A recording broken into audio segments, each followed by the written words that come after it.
కాసేపట్లో రక్షణ శాఖ కీలక సమావేశం జరగనుంది. సిడిఎస్ త్రివిధ దళాధిపతులతో రక్షణ శాఖ మంత్రి రాజ్నాథ్ సింగ్ భేటీ కానున్నారు. ప్రస్తుత పరిస్థితులపై సమీక్షించనున్నారు. పాక్ దాడులు, భారత్ ఎదురుదాడిని సమీక్షించనున్నారు.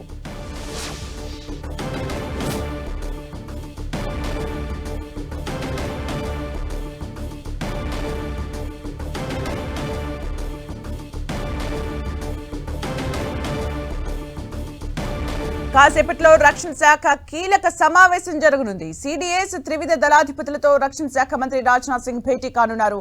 ప్రస్తుత పరిస్థితులపై సమీక్షించనున్నారు. పాక్ దాడులు, భారత్ ఎదురుదాడిని సమీక్షించనున్నారు.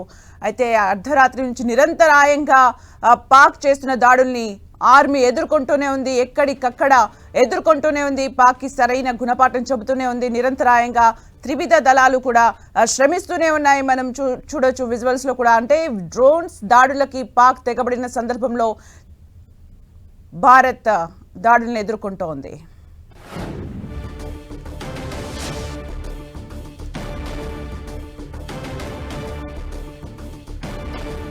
పాకిస్తాన్ దాడులపై ఇండియన్ ఆర్మీ కీలక ప్రకటన చేసింది. పాక్ నిన్న రాత్రి పశ్చిమ సరిహద్దు వెంబడి డ్రోన్లతో అటాక్ చేసిందని ఇండియన్ ఆర్మీ తెలిపింది.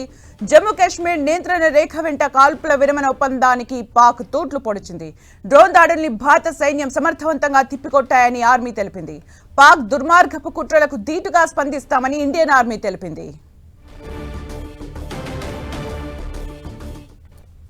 ఇక ఓవరాల్ అప్డేట్స్ మా ప్రతినిధి గోపి అందిస్తారు. గోపి,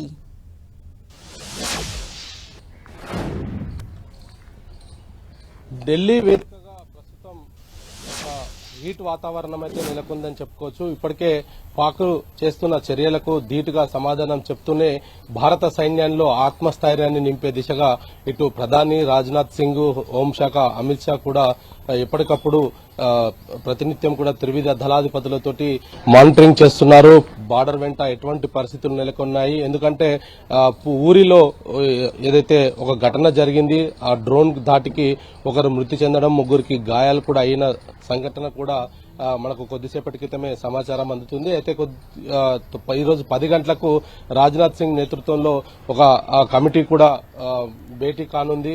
ప్రస్తుత పరిస్థితులు, రాత్రి నిన్న పాకిస్తాన్ చర్యలు, వీటన్నిటిపైన కూడా ఈ యొక్క సమావేశంలో చర్చించనున్నారు. అయితే ప్రధానంగా చూసుకుంటే గనక కొన్ని ప్లేసెస్ లో జమ్మూ ఎల్ఓసి దగ్గర 50 డ్రోన్లను కూడా ఇప్పటికే భారత్ కూల్చినట్టుగా తెలుస్తోంది. ఉదంపూర్, సాంబా, జమ్మూ ప్రాంతాల్లో డ్రోన్లతోటి దాడికి పాకిస్తాన్ ప్రయత్నం చేసింది.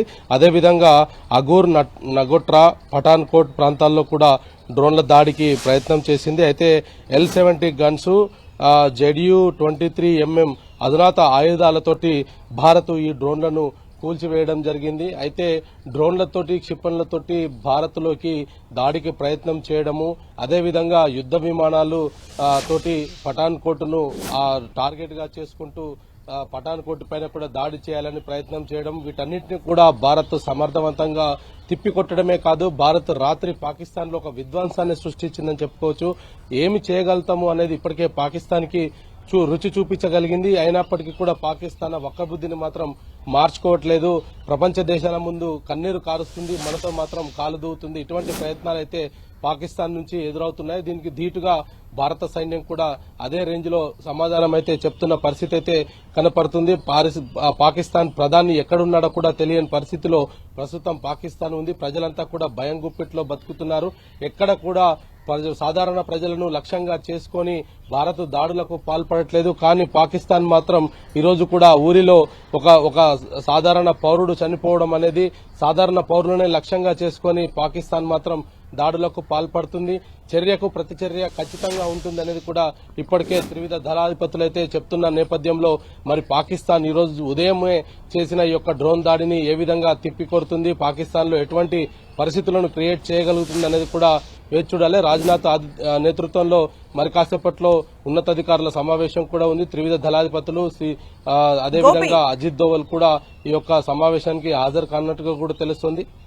అంటే గోపి, ఒకవైపు మేము యుద్ధం కోరుకోవట్లేమో అని ప్రకటిస్తారు, మరొక వైపు డ్రోన్లతోని దాడులు చేస్తూ ఉంటారు, అవి ఆగట్లేవు, బట్ ఇలా చేస్తున్నారు. ప్రధాని కూడా కనిపించట్లేదు, అంటే పాక్ ప్రధాని కూడా కనిపించట్లేదు. అంటే సమన్వయ లోపం పాక్ ఆర్మీకి కానీ ప్రధానికి కానీ అక్కడ ప్రభుత్వానికి కానీ సమన్వయ లోపం క్లియర్ కట్గా కనిపిస్తుంది. మరోవైపు పాకిస్తాన్ పైన బలూచిస్తాన్ కూడా దాడులు చేస్తూనే ఉంది, మరోవైపు ఇండియా పైన ఈ దాడులు అలాగే కొనసాగుతున్నాయి. సరిహద్దులో ఎలాంటి వాతావరణం కనిపిస్తోంది?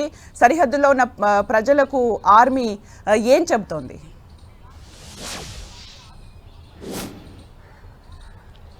ఇప్పటికే సరిహద్దు గ్రామాలలో నిఘా పెంచడం జరిగింది, భద్రతను పెంచారు. సరిహద్దు గ్రామాల్లో ఎక్కడైతే ముప్పు ప్రత్యక్షంగా ఉంటుందో ఆయా కుటుంబాలను కూడా సురక్షిత ప్రాంతాలకు తరలించడం జరిగింది. ప్రస్తుతం ఏదైతే ఆయా కుటుంబాలను కూడా సురక్షితంగా సరిహద్దు గ్రామాల్లో ఉన్న ప్రజలను అయితే అక్కడి నుంచి సురక్షితంగా తీసుకువెళ్లడం జరిగింది. అదేవిధంగా ఎప్పటికప్పుడు ఎల్ఓసి వెంట ఉన్న పరిస్థితులను ఎప్పటికప్పుడు ఇండియన్ ఆర్మీ సమీక్షిస్తుంది. అదేవిధంగా పారామిలిటరీ బలగాలను పూర్తిగా అక్కడ మోహరించిన పరిస్థితి ఉంది. ఎటువంటి చిన్న అలజడి కలిగినా వెంటనే కాల్పులకు జరపండి అంటూ కూడా భారత్ సైన్యానికి పూర్తి స్థాయిలో స్వేచ్ఛనీయడం జరిగింది. అయితే వీటన్నిటిని కూడా ఢిల్లీ పెద్దలు మాత్రం ప్రతి నిమిషం ప్రతి సెకండ్ కూడా మానిటరింగ్ చేస్తున్నారు.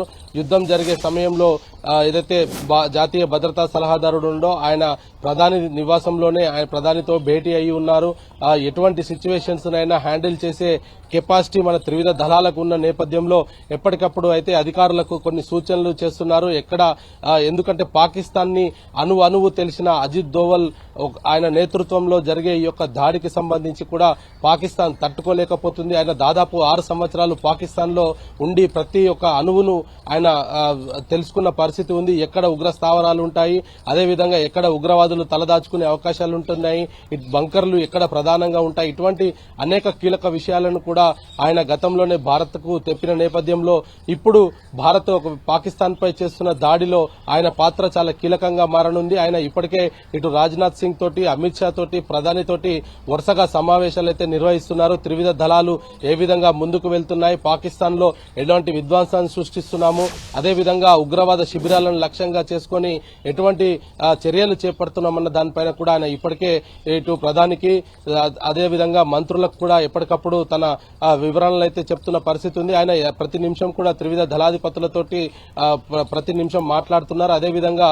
ఏదైతే డిఫెన్స్ చీఫ్ ఉన్నారో డిఫెన్స్ చీఫ్ తోటి కూడా ప్రతి నిమిషం కూడా మాట్లాడుతున్నారు. ఏ ఒక్క క్యాజువాలిటీస్ ప్రాణం పోకూడదు అనేది ప్రధాన లక్ష్యంగా ప్రస్తుతం భారత్ అయితే పనిచేస్తుంది. కానీ పాకిస్తాన్ తన వక్ర బుద్ధిని ప్రతిసారి చూపిస్తూ వస్తుంది. ఈ రోజు ఉదయం కూడా అదే డ్రోన్ తోటి ఊరిలో దాడికి పాల్పడడం జరిగింది. ఆ డ్రోన్ దాటికి ఒకరు మృతి చెందడం జరిగింది. అయితే 10 గంటలకు రాజ్నాథ్ సింగ్ నేతృత్వంలో జరిగే సమావేశంలో ఎటువంటి నిర్ణయాలు తీసుకుంటారు, ఎందుకంటే దానికి ఏదైతే డిఫెన్స్ చీఫ్ కూడా రాబోతున్నారు, అజిత్ దోవల్ ఉంటున్నారు, అదేవిధంగా త్రివిధ దళాది కార్యదర్శులు ఉంటారు.